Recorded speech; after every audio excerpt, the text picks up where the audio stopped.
Hoy en la era de Netflix y de una infinidad de series sobre héroes y sobre conquistas, los vikingos ocupan un lugar destacado entre los machos del pasado.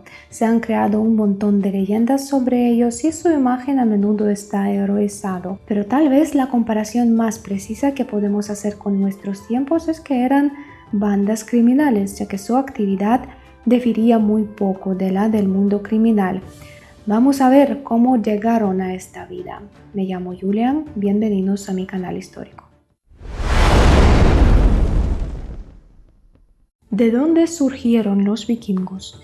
Es evidente que en los primeros siglos medievales, los siglos 8, 9 y 10, no había ninguna Dinamarca, Noruega ni tampoco Suecia, que solo existían una gran comunidad de personas que vivían en esas tierras lejanas del norte del continente euroasiático. Hoy los llamamos escandinavos, anteriormente los europeos los llamaban normandos, es decir, la gente que vivía en el norte, y las primeras menciones de los vikingos datan de los años 789-793, cuando se realizaron sus primeras incursiones en Inglaterra. ¿Y qué era Europa continental a finales del siglo VIII?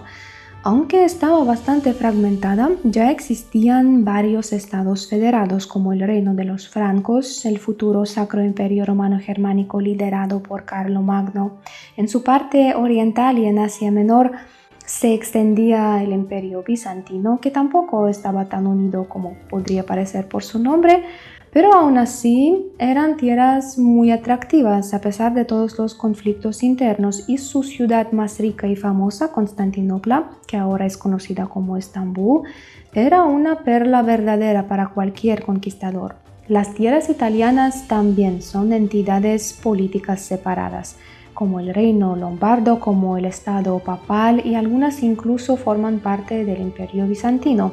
Y en el sur, la gran parte de la península ibérica ya está bajo el dominio de los moros, que a finales del siglo VIII comienzan a asentarse ahí y desarrollar su cultura y su economía con un éxito notable. ¿Y cómo era la vida en las tierras escandinavas? Estas regiones estaban compuestas por numerosas formaciones tribales. Ahí no había un sistema feudal con una jerarquía clara, pero también existían diferencias entre los niveles de vida y entre las ocupaciones de sus habitantes. Había una clase de aristocracia y jefes militares conocidos como jarls. Otra clase era la clase de los carls, formada por los campesinos libres y por artesanos, y estos podían vivir bastante prósperos, especialmente si poseían tierras y si participaban en las expediciones militares o de comercio. También existía la clase de esclavos, conocidos como thralls. Pero en términos políticos, económicos, culturales, agrícolas y comerciales, esta sociedad estaba a la saga del resto de Europa, donde el clima permitía arar la tierra y cultivar varias culturas, donde había caza y pesca, y aunque la vida no era tan fácil, se podía vivir sin dificultades extremas. Pero la península escandinava era diferente. Había caza y recolección, pero en general estas tierras eran más pobres. Las tecnologías tampoco estaban muy avanzadas, incluso en la metalurgia, donde los escandinavos mostraron mucho interés y eran hábiles herreros. ¿Pero por qué usaban hachas? Porque espadas eran muy costosas. No era nada fácil conseguir una espada franca. Las valoraban mucho y las traspasaban por herencia. Había comercio interno, pero había muy pocas ciudades y no se podían comparar con París o con Roma, y mucho menos con Constantinopla. En Europa ya existían mercados centralizados y había un sistema de transacciones monetarias, mientras que en Escandinavia la economía en gran parte seguía siendo natural y de trueque. Además, ¿qué vas a intercambiar si tú tienes un alce y en el fiordo vecino también tienen un alce? Tú tienes un hacha y tu vecino también tiene un hacha. Todos tienen más o menos lo mismo, así que prácticamente no hay incentivos para comerciar entre sí. En términos culturales, también estaban atrasadas del resto de Europa, porque los francos ya tenían derecho, tenían escritura, religión, impuestos, ejércitos mercenarios, y en Escandinavia no había nada de eso. La base de la sociedad era la familia y los vínculos familiares y amistosos eran muy fuertes. Y era crucial porque, por ejemplo, en las asambleas populares y en los juicios importaba cuántos parientes y cuántos amigos tenías, quién podía interceder por ti y hablar a tu favor. A menudo no consideraban culpable a quien realmente lo era, sino a quien tenía menos prestigio y menos influencia en la comunidad. Por ejemplo, te pillan por robar una vaca y te llevan a juicio y te ves bien, sabes hablar y además llegan 20 hombres que te soportan y dicen, ¿creen que un hombre así puede robar una vaca? ¿Están locos o qué? Este es el mejor hombre del mundo, lo conocemos todos, podemos poner todas nuestras manos en el fuego por él. ¿Y quién es? El víctima. Ni siquiera sabe explicarse. Y otra cosa clave era la idea de venganza y represalia. Si alguien o su familia fueron víctimas de un crimen, podían tomar venganza por su cuenta o a través de sus aliados. Y esto tenía mucho apoyo entre la gente. ¿Les suena de algo? En caso de crímenes, los escandinavos también aplicaban la medida del exilio. Te tocaba largarte del pueblo, de la ciudad, de la comunidad, ya sea temporal o para siempre. Y era un castigo bastante serio, porque así te dejaban sin apoyo ni la protección de la comunidad en estas tierras tan lejanas y frías. También es interesante el papel de la mujer en la sociedad escandinava. Ya sabemos que las mujeres durante siglos eran relegadas a papeles secundarios, tercerones o cuartos, pero en la familia vikinga la mujer tenía voz y voto. Podía heredar bienes, podía administrarlos, podía pedir el divorcio, participar en las asambleas populares y también manejar el negocio del marido, especialmente si estaba afuera. Parece que en esta sociedad, a pesar de lo machista que era, realmente hubo un respeto mutuo y una comprensión clara de los papeles de cada uno y de la importancia de la contribución de cada uno en la comunidad. Tal vez por eso posteriormente en los países escandinavos la democracia voló como cometa y su parlamento, por ejemplo en Suecia, aparte de caras de siempre, incluso estaba representado por los campesinos. El cargo de rey era electivo, las mujeres podían heredar y gobernar el país. De todo eso hablamos en el episodio sobre la reina Cristina de Suecia. Si todavía no lo han visto, échenle un ojo cuando tengan tiempo. Como ya he mencionado, los normandos no tenían su propia moneda. Sus cosas de valor eran hachas, cascos, cueros, espadas francas, pero también usaban monedas extranjeras. Tenían dirmas árabes, peniques anglosajones, monedas bizantinas y hasta pedazos de plata. El idioma hablado por los normandos era el nórdico antiguo. Lo escribían con runas, que no solo era un alfabeto, sino también símbolos mágicos, porque creen era importante marcar las tumbas de sus familiares para asegurarse que el difunto pasara con éxito al otro mundo, fuera recibido bien y no se enojara con sus descendientes. Y por eso lo honraban, destacaban sus logros, glorificaban su vida, escribiéndolo todo en las estelas rúnicas. Una de las más famosas estelas rúnicas está plantada en Jelling, en Dinamarca, por Harald Diente Azul, alrededor del año 965. Lo hizo en honor a sus padres y a la cristianización de las tierras danesas. Y de hecho Harald Diente Azul dejó sus runas, sus marcas en cada uno de nuestros celulares. Pero de eso hablaremos un poco más tarde. Según las creencias de los escandinavos, todos los que caen con la espada en la mano, todos los que mueren en guerra, van a Valhalla, una especie del paraíso nórdico, una gran sala hermosa donde se reúnen todos los guerreros más valientes. Así que no hay nada más épico que morir en la lucha. Y si vives hasta viejo, pues mala suerte, porque ya no puedes participar en las batallas y cuando mueras irás al mundo de las sombras donde la diosa Hela manda. Y ahí no hay hidromiel, no hay banquete, solo paz. Como dice Bulgakov en su novela El maestro y Margarita, no merecen la felicidad, pero sí la paz. Y esta leyenda sobre el paraíso para los guerreros potenciaba aún más la idea de irse a lugares desconocidos y ahí blandir su espada. Si no te matan, vuelves lleno de pasta. Si te matan, te vas de parranda entera. ¿Acaso suena mal? Por supuesto suena más que bien. Y en el caso que hace frío, rara vez sale el sol, no hay nada que hacer, solo cuidar de las cabras en un huerto que también lo pasan mal. Aburrimiento total. Y parece que esa idea del paraíso funcionaba en todos los tiempos con toda la gente, con cristianos, con musulmanes, de lo que sabemos del episodio sobre los asesinos. También había una leyenda del paraíso para los hombres jóvenes porque había un montón de gente ahí, un montón de mujeres ahí. La mitología nos trae también el concepto del berserker, los vikingos más alegres.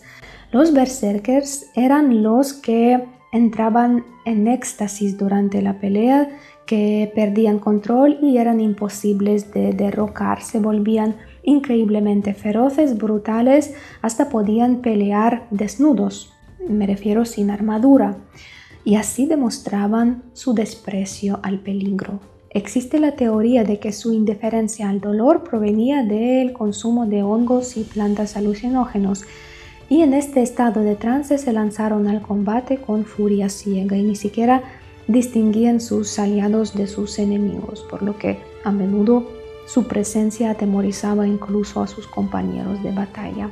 También dicen que a veces se vestían de pieles de animales, especialmente de osos y de lobos, simbolizando así su conexión con estas bestias. Como vemos en todos los tiempos, a la gente le gustaba mostrarse y causar una impresión inolvidable, incluso a los vikingos. Y para terminar con la mitología hay que mencionar otro rollo aterrador de los vikingos, los sacrificios. Creían que así podían aplacar a los dioses, podían asegurar su buena onda y su protección. Y varios hallazgos arqueológicos dicen que los sacrificios incluían hasta personas, sobre todo en ocasiones importantes, como por ejemplo antes una expedición para buenas cosechas o en general para traer buena suerte. ¿Y de dónde sacamos toda esta mitología? Aunque los vikingos no eran muy de escribir, los relatos orales llamados sagas eran muy populares. Narraban la vida y las hazañas de algún Sven casco amarillo, conquistando hasta el fin del mundo, y a menudo, claro, le metían más cuento que realidad. Por ejemplo, diciendo que este Sven en una de sus travesías derrotó a un dragón. Así que esas sagas eran algo muy mágico, incluso las cosas comunes a veces se llamaban de una manera especial, como no decir barco, sino caballo del mar. Y todo eso era bien bonito de escuchar. Las sagas eran largas y no solo los niños las escuchaban, sino también los adultos. Las inventaban poetas llamados escaldos, pues las inventaban y las recitaban en voz alta y así jugaban un papel súper importante en la vida cultural y en la vida social de los vikingos. Imagínense invierno, días oscuros que parecen no acabar nunca. ¿Qué harías en la Edad Media sin Netflix? Pues escucharías unas sagas, cuando todos los guerreros estaban con su jefe sentados alrededor de una mesa grande con un escaldo, pues cazaron un alce, lo asaron, lo comieron y luego el escaldo empezaba con su saga larga y así se divertían. Claro que podían organizar peleas a puño limpio, a todos eso les gustaba mucho, pero eso significaba perder gente. Y con las sagas todos se ríen, se divierten, se la pasan bien y preparan para la victoria, para la batalla con el dragón. Incluso llevaban a los escaldos de campaña porque levantaban el ánimo de los guerreros y inventaban más y más sagas y leyendas y luego esas sagas se transmitían en boca de boca. Y también es curioso notar otro detalle. Siempre se piensa que los vikingos eran hombres grandotes y con cascos de cuernos. Pero de hecho, aunque eran altos para su época, comparados con los demás europeos, para la gente de hoy no eran tan grandotes, medían alrededor de 1,70 m. Y nada de cascos con cuernos. En algunas tumbas vikingas A veces se encuentran cascos con cuernos, pero todos los historiadores están de acuerdo en que esos solo eran para rituales y en las batallas no se usaban porque serían un estorbo. Así era la sociedad normanda a finales del siglo VIII y parte de esa sociedad empezó a planear ataques bastante serios a sus vecinos en Europa. Llega el momento en el que nuestros futuros vikingos se dan cuenta de que ya no pueden seguir así, que hay que moverse y buscarse la vida en otros lados. Y con esas metas se ponen a construir barcos y dominan la construcción naval con un gran éxito. En general hay que decir que los viajes de los normandos eran de todo tipo y a menudo en sus barcos iban de campañas comerciales. Pero precisamente las campañas de saqueo, cuando iban a robar y arrasar, fueron las que se llamaron vikingos. O sea, inicialmente la palabra vikingo significaba ir de saqueo o de piratería, aunque más tarde también definía al hombre que participaba en tales expediciones. De hecho, en la Edad Media se vivía con una regla bastante simple y clara. Lo que tienes es tuyo mientras puedes defenderlo. Una ley de la calle. Tus cosas pertenecen a ti si puedes cuidarlas. Y si no, llegan tíos más fuertes y te las quitan. Ya hemos hablado de estos principios en el episodio sobre las cruzadas y ya sabemos que uno puede disfrazar sus asaltos con cualquier excusa, pero la razón siempre es la misma. Tierras ricas en leche y miel. Y los normandos también empezaron a aplicar estos principios. Se juntaban en bandas, siempre tenían un líder que definía el objetivo, que reclutaba hombres, que los llevaba a las peleas y luego repartía el botín. Y gradualmente esa gente se convertía en la élite de la sociedad porque se hacían ricos. Y otro punto clave que también mencionamos en el episodio sobre las cruzadas. Al igual que en el resto de Europa, en Escandinavia, la riqueza de la familia en gran parte se entregaba al hijo mayor para guardar el control y el poder de esa misma familia. ¿Y los demás hijos qué? No se iban a poner a labrar la tierra, ¿verdad? Empiezan a asaltar, se juntan en pandillas, saltan a los barcos y van a robar a los vecinos del otro lado del mar. Por supuesto había luchas internas, pero aquí la situación era la misma como la del comercio. Vas a robar a tu vecino, pero él tiene lo mismo que tú. Le quitas el alce, le quitas el hacha y ¿qué ganas con eso? Nada, no es negocio, solo la pérdida de gente. Así que los normandos se ponen las pilas con la construcción de barcos y para el siglo VIII ya tienen un éxito increíble en esto. Sus dracars fueron diseñados tanto como barcos de remo como de vela. Podían transportar de 80 hasta más de 100 personas. Eran largos, de casco trincado con mástil abatible, ligeros y de poco calado, lo que les daba a los vikingos una gran ventaja táctica respecto a su velocidad y su maniobrabilidad. Según los registros históricos, los dracars podían alcanzar la velocidad de 12 nudos, lo que equivale a alrededor de 22 km por hora, lo que era muy notable para la época y les permitía a los vikingos navegar largas distancias y explorar nuevas tierras de manera muy eficiente. Así, en 793 atacan la isla de Lindisfarne, situada en la costa noreste de Inglaterra. Y eso marcó el comienzo de la era vikinga porque el ataque aterrorizó tanto a los ingleses que fue documentado en varias crónicas.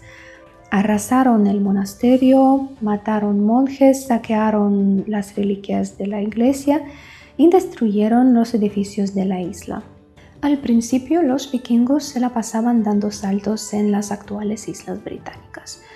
Pero cuando en 814 murió Carlomagno, el emperador del Sacro Imperio Romano Germánico, su imperio comenzó a desintegrarse poco a poco y los vikingos decidieron aprovecharse de ello. Y en cierto momento ellos entienden para qué comerciar con esos francos si les podemos quitarlo todo por fuerza, no son capaces de enfrentarnos. Lo principal es hacerlo rápido y por sorpresa. Y como ya he mencionado, sus barcos eran bajos y rápidos, a menudo se fusionaban con las olas, así que sí, tenían ese elemento sorpresa y desde entonces empezaron a vivir la vida a lo grande y alegre. Y hay que destacar otra vez que los vikingos no eran ejércitos, eran pandillas de 40 de 50 personas. Un vikingo podía sugerir a su amigo: oye, ¿por qué no nos lanzamos de nuevo a los ingleses? La última vez nos fue de lujo en ese monasterio. Se juntaban con otros amigos, iban a un vikingo, o sea, a una expedición de saqueo, y luego repartían el botín. Y a partir del siglo IX, estas pandillas comenzaron a atormentar el resto de Europa con sus asaltos frecuentes. En 810 atacan Frisia, el norte de los Países Bajos. En 830 llegan por primera vez al territorio de Francia y en 839 forman su primer reino en Irlanda. Principalmente se mueven por las costas, llegan a una orilla, desembarcan, saquean y queman todo y luego siguen adelante. En 844 alcanzan el Golfo de Vizcaya, en particular la ciudad de San Sebastián, y de ahí llegan a Santiago de Compostela. Y en el mismo año dan el golpe muy brutal y muy duro a España y a Portugal, sembrando terror en esta zona. Primero desembarcaron en Galicia, cerca del antiguo faro llamado la Torre de Hércules, construido entre los siglos I y II después de Cristo. Ahí saquearon y quemaron los monasterios, los pueblos, las ciudades cercanas.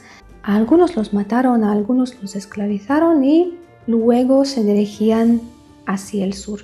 Al llegar a Lisboa, que entonces estaba bajo el dominio de los moros, lo saquearon también durante casi 2 semanas y solo al enfrentar resistencia por parte de los musulmanes, abordaron de nuevo sus barcos y navegaron más allá, a lo largo de la península ibérica.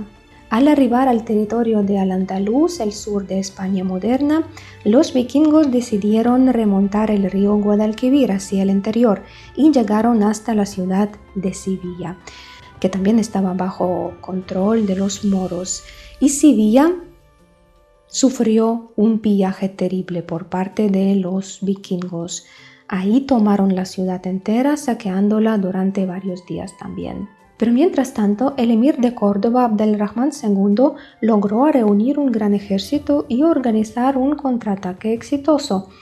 Y en la batalla de Tablada, los vikingos fueron derrotados. Más de 1000 asaltantes fueron matados y otros 400 prisioneros fueron ejecutados después de la batalla. Así que por primera vez los vikingos sufrieron pérdidas tremendas. No sabemos cuántos barcos tenían al principio de este gran crucero europeo, ya que a lo largo del viaje sus dracars a menudo eran quemados por la gente local. Pero se sabe que en el combate que les dio el emir cordobés se quemaron más de 30 navíos. Algunos de los asaltantes negociaron su libertad a cambio de los prisioneros y el botín, y un pequeño número de vikingos encarcelados luego se convirtieron al Islam y se establecieron en el Andaluz para siempre. Después de esos asaltos, los gobernantes musulmanes comenzaron a construir y fortalecer murallas y torres a lo largo de la costa del mar y de los ríos también para proteger sus tierras de futuros ataques. Iniciaron la construcción de la flota para vigilar la costa, para patrullar la costa y defenderse de los piratas. En particular, Abdelrahman II armó barcos en Cádiz, en Cartagena y en Tarragona. E incluso implementó mensajeros a caballo para que difundieran noticias sobre nuevos ataques. Pero pese a las bajas en el combate, los vikingos siguieron navegando y saqueando ya en el mar Mediterráneo. En 845 atacaron Hamburgo y París. En 860 asaltaron el norte de África e Italia también. Se metieron en el Imperio Bizantino y ahí no solo se llevaron un gran botín, sino también establecieron unos lazos comerciales. Y al mismo tiempo descubrieron la isla de Islandia y ahí establecieron su asentamiento. continuaban visitando la península ibérica, aunque recibían resistencia cada vez más fuerte por parte de los moros, que ya estaban muy preparados. Y sin embargo, el botín pagaba con creces todas las pérdidas de esos hombres del norte, así que continuaban con sus redadas de bandidos, capturando cautivos y riquezas. A finales del siglo IX, los vikingos arrasaron el sur de Francia, quemaron Provenza, Montpellier, se metieron en Italia, saquearon Pisa, llegaron hasta el norte, hasta el pueblo de Luni, que confundieron con Roma y también los saquearon. Y todos estos pillajes los hacían en grupos. Unos desembarcaban, otros seguían navegando. A veces luego los dakars se reunían y regresaban a casa con el botín juntos o separados. Y así estos hombres brutales del norte, duros y sanguinarios, se convirtieron en una estructura mafiosa que mantuvo a raya a toda Europa durante más de un siglo. Al principio los vikingos saqueaban por el verano y luego se volvían a casa para pasar el invierno y escuchar sagas sobre sí mismos. Vendían lo robado y vivían tranquilos hasta el próximo verano, cuando regresaban al mar para las aventuras. Pero en algún momento ellos pensaron: ¿y para qué volver a casa? Mejor nos quedamos aquí. La mayoría de esa gente europea no es capaz de ponernos resistencia, así que podemos vivir en sus casas, en sus tierras. Y ellos comienzan a asentarse en los territorios asaltados, primero en Irlanda, luego en Inglaterra y después en las orillas del Sena. Nadie puede hacerles frente excepto los musulmanes. Ellos son más disciplinados y tienen un ejército mucho más organizado. Y los vikingos se extienden por Europa. En 874 planearon otra redada a Francia bajo el mando del vikingo Rollón el Caminante.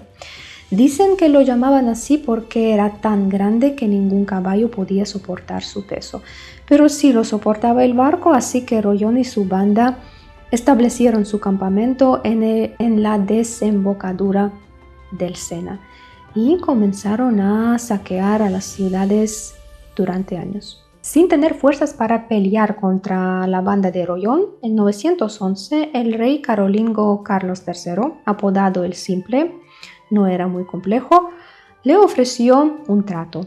Le cedió una parte de las tierras del norte del país, que supuso la base para la futura Normandía, y a cambio Rollón se comprometió a impedir que otros vikingos saqueasen esas tierras. Se convirtió al cristianismo, cambió su nombre por el de Roberto I, algunas fuentes dicen que era Ricardo I, y juró lealtad al rey. Según la leyenda, se le exigió que besase los pies del rey, pero Rollón dijo que: no pienso besar tus pies, me da asco, pero tengo un empleado ahí. Él lo hará por mí. Y el empleado era tan altivo como su jefe que en vez de arrodillarse y besar los pies del rey, levantó su pierna tan alto que el rey terminó cayendo, lo que provocó una explosión de risas. Claro que para el rey fue humillante, pero no pudo hacer nada porque no tenía fuerzas para luchar con Rollón y su banda. De esta manera, el vikingo y su banda comienzan a manejar las tierras francesas, las tierras de los francos, arraigándose en ellas, se convierten en la élite, en la aristocracia continental. Y cuando sus hermanos vikingos vienen de Escandinavia, llegan de Escandinavia y le dicen: ¿qué pasa, Rollón? ¿Vamos a saquear París con nosotros? Él les responde que ya no puedo ir a saquear París, soy un tipo de aristócrata aquí, eso no va conmigo ya. Y esos hermanos vikingos regresan a Escandinavia y les dicen a todos que mira cómo ha crecido Rollón.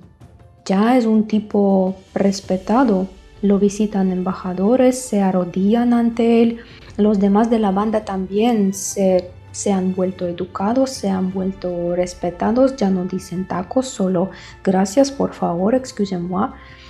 Y así los vikingos empiezan a formar sus estados. O sea, ayer eras el jefe de una pandilla y hoy eres pura élite europea. Construyes monasterios e iglesias mientras que ayer los estaba saqueando y destruyendo. Y al mismo tiempo, eso conduce a la decadencia de la era vikinga y a sus campañas de saqueos, porque ahora se convirtieron en jugadores de política europea. Ahora pelean por tierras como el resto de ese mundo y eso se les daba de maravilla también. Ahora son normandos del Ducado de Normandía. Muchos participan en guerras civiles en otros países como mercenarios y a menudo pasan de mercenarios a invasores, apropiándose de las tierras conquistadas. En 1016 los normandos conquistaron Inglaterra, uniéndola con Dinamarca y Noruega, y durante los siguientes 50 años hubo una pelea por el poder en la región, una especie de reconquista inglesa, pero al final los normandos se llevaron la victoria y Guillermo I, que era descendiente de Rollón el Caminante, se convirtió en el rey de Inglaterra y construyó la famosa Torre de Londres y una serie de castillos y fortificaciones por todo el país. A menudo se topan con sus antiguos colegas, con los vikingos que siguen operando en Europa al estilo antiguo. Pero los nuevos normandos, los vikingos de Normandía, ya son una fuerza militar más seria y están plantando cara con éxito a los ataques de sus hermanos bandidos gangsteritos. En 1061 los normandos invadieron Sicilia y conquistaron la isla durante casi 30 años. Para el año 1090 ya controlaban completamente este territorio, formando el reino de Sicilia. Y tal vez por eso posteriormente esa región era famosa por su mafia. De igual modo se cree que en el año 862 un vikingo llamado Rurik fue invitado por eslavos para gobernar en Novgorod y así se convirtió en el primer gobernante de Rusia. Pero lamentablemente no hay evidencias documentales del origen de Rurik y por eso su origen escandinavo no es un hecho histórico. Aparte de Europa, hubo otra página importante en la historia de los vikingos, el hecho de que descubrieron América 500 años antes que Colón sí que es un hecho histórico. Y otra vez todo empezó con un asesinato. Un noruego llamado Erik Thorvaldsen, cuyo padre había sido echado de Noruega a Islandia por un asesinato, a su vez también fue expulsado de Islandia por 2 homicidios. En un caso mató a su vecino que no quería devolver el bote prestado y en otro caso vengó a sus esclavos matados por otro vikingo. Erik decidió zarpar hacia el oeste, rumbo a la tierra que se veía desde las montañas de Islandia en días despejados. Según la leyenda, un noruego llamado Gunnbjorn ya había navegado hasta ahí y Erik también quiso explorar qué tipo de tierra era.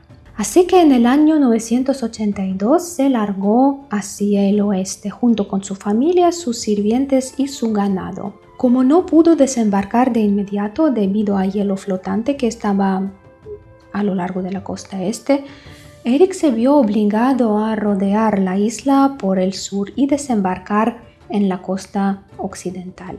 Ahora ahí está la ciudad de Qaqortoq. Durante 3 años se exploró la isla y no se encontró con nadie que viviera ahí. Así que cuando su exilio terminó, en 986, él regresó a Islandia y comenzó a convencer a la gente de mudarse a esas nuevas tierras. Le puso a la isla el nombre de Groenlandia, es decir, Tierra Verde. Y aunque algunos científicos creen que en ese momento el clima de la zona realmente era más suave y que es posible que las costas estuvieran llenas de hierba, la mayoría supone que el nombre de la isla fue pura estrategia de marketing. Y la estrategia funcionó. Erik logró juntar a un grupo de interesados y se fue de Islandia a Groenlandia con 30 barcos, solo 14 de los cuales lograron llegar a esta tierra verde. Y así 350 sobrevivientes de esos 14 barcos fundaron el primer asentamiento europeo en la isla. Y unos 10 o 15 años después, alrededor del año 1000, su hijo Leif Erikson se convirtió en uno de los primeros en pisar el continente norteamericano. Con una tripulación de 35 personas, él también navegó hacia el oeste, desembarcó en el continente y estableció 3 provincias: Helluland, Markland y Vinland. En la década de los años 1960, durante las excavaciones, ahí se encontraron restos de edificios y artefactos escandinavos, lo que confirmó la presencia de los vikingos en esas tierras. Pero establecerse en esas tierras resultó mucho más difícil porque, a diferencia de Groenlandia, ahí ya sí que vivía la gente local y los conflictos con ellos hicieron la vida de los vikingos peligrosa e insostenible. Ellos eran pocos, estaban lejos de sus bases de Escandinavia, de Groenlandia también, no eran guerreros, así que no podían contar mucho con el apoyo, con el respaldo de su gente. Aunque los habitantes de esa parte de América también solo tenían flechas y arcos, eso les bastó para echar a los escandinavos del nuevo continente. Además, el clima no ayudaba mucho. Estas tierras no las podrían confundir con la India, así que no había mucho sentido seguir peleando por este territorio. Por lo tanto, ya en el siglo XI, en el mismo siglo cuando Leif descubrió América, los vikingos largaron el continente y solo regresaban ahí en busca de madera, que había a montones. Esa zona costera, que ahora es Canadá, fue llamada Markland, lo que significaba tierra cubierta de bosque. Así que ahí talaban madera y la llevaban a Groenlandia, donde las colonias vikingas permanecieron hasta el siglo XV. Pero luego también fueron abandonadas debido al cambio climático, al pequeño periodo glacial que se desarrollaba en esa época. Como el resultado de las crecientes ventajas del poder centralizado tanto en Escandinavia como en el resto de Europa, ya para el siglo XI la era vikinga había llegado a su fin. Con la adopción del cristianismo dejaron atrás sus ritos paganos, lo que también cambió su forma de pensar. Ahora mataban por la fe. Al mismo tiempo, los feroces ataques del pasado hicieron los reinos europeos más fuertes en términos de defensa. Incluso los vikingos les dieron clases de navegación porque los moros comenzaron a crear su flota, los británicos también se montaron la suya y robarles ya no era tan rentable como antes. Los vikingos comenzaron a hacer tratos y a comerciar, sobre todo porque algunos reyes les ofrecieron títulos y tierras a cambio de protección. En las tierras escandinavas también comienza la formación de estados separados como Noruega, Dinamarca y Suecia, con su cultura, economía y con sus principios políticos en los que reflejaron su amor por la libertad y igualdad. Y para terminar, me gustaría mencionar otro dato interesante sobre las runas vikingas de las que hablábamos antes. De hecho, todos llevamos unas runas en nuestros teléfonos porque la tecnología inalámbrica de datos llamada Bluetooth se traduce como diente azul. ¿Pero por qué? En el año 1996, representantes de las 3 grandes marcas, Intel, Ericsson y Nokia, se reunieron para hablar sobre esa nueva tecnología y uno de los ingenieros propuso llamarla en honor al vikingo Harald Diente Azul, que vivió en el siglo X. Al igual que Harald unió Noruega y Dinamarca, esta tecnología unía dispositivos informáticos y móviles. El logo de Bluetooth representa 2 runas que de hecho son las iniciales del nombre de Harald. Y en cuanto al apodo, según la leyenda, este vikingo tenía dientes oscuros, no eran azules, pero en esa época la palabra blue significaba un color mucho más oscuro. Ahí les va este dato curioso. Si les gustó el episodio, por favor échenme la mano con sus comentarios, sus likes y sus suscripciones. Por los últimos 2 meses el canal ha dejado de crecer bruscamente y me pregunto qué le sucedió. Así que acepto críticas, que suelten lo que sea. Me vendría de perlas saberlo todo. Gracias mil por sintonizar con los relatos históricos y nos vemos en el próximo capítulo. Chao, cacao.